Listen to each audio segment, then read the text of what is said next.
ভিডিওটি ওপেন করার জন্য আপনাকে ধন্যবাদ। আমরা এখন শিখব তিনটি সংখ্যার বর্গ। পূর্বের লেকচারে আমরা শিখেছিলাম দুটি সংখ্যার বর্গ কীভাবে নির্ণয় করব। এখন আমরা শিখব তিনটি সংখ্যার বর্গ কীভাবে নির্ণয় করতে হয়। আমরা প্রথমে কয়েকটা সংক্ষিপ্ত সহজ উদাহরণ দিয়ে দেখি। 307 এই তিনটি সংখ্যার বর্গ যদি আমরা নির্ণয় করতে চাই, তাহলে আমাদের প্রথম স্টেপটা হচ্ছে, প্রথম সিস্টেম যেটা অ্যাপ্লাই করব সেটা হচ্ছে 7 এর বর্গ নির্ণয় করব। তাহলে 7 7 49, এটা হচ্ছে 7 এর বর্গ। 3 এর বর্গ হচ্ছে 9। এখন দ্বিতীয় স্টেপ যেটা করব 372 এই যে 3 7 আর স্কোয়ার এগুলোর গুণ করব। তাহলে 3 7 21, 21 দুগুণে 42, এটা 21 দুগুণে 42। তাহলে এটা হচ্ছে 94249, অর্থাৎ এই 307-এর বর্গ হচ্ছে 94,249। দ্বিতীয় স্টেপে যেটা করব সেটা হচ্ছে 203 নিলাম, এটার বর্গ করলে আমরা পাবো, আমরা 2-এর বর্গ করে জানি 4, 3-এর বর্গ জানি 9, তারপর হচ্ছে 2 গুণ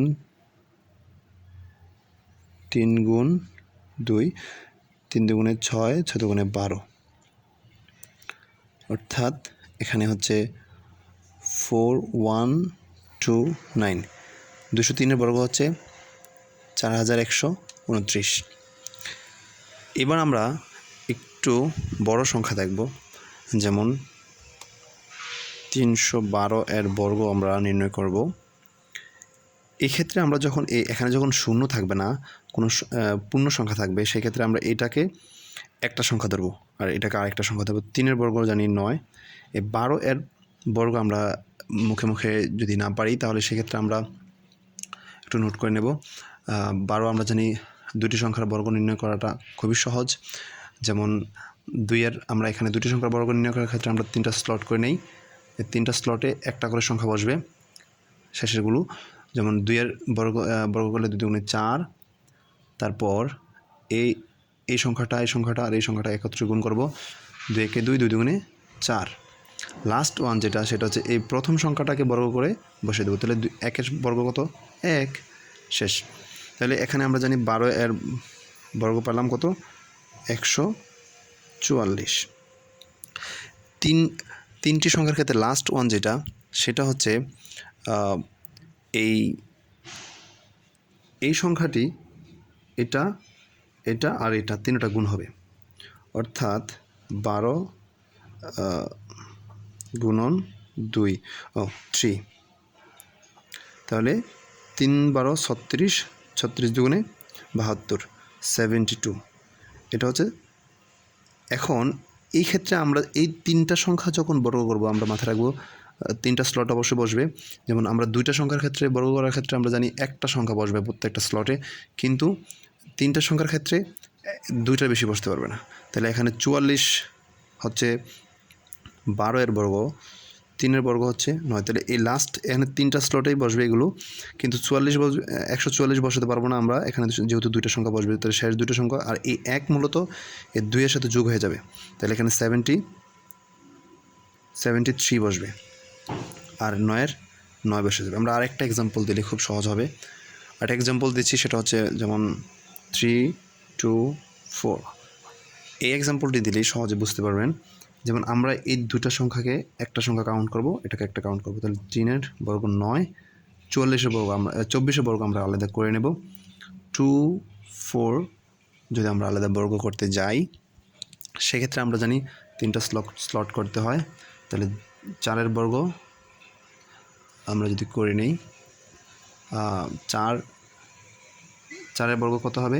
4 4 16, 16-এর একটা সংখ্যা যেহেতু বসবে, তাহলে 6 বসবে, হাতে আছে 1, আর আমরা তিনটাকে আমরা একত্রে গুণ করে নেব।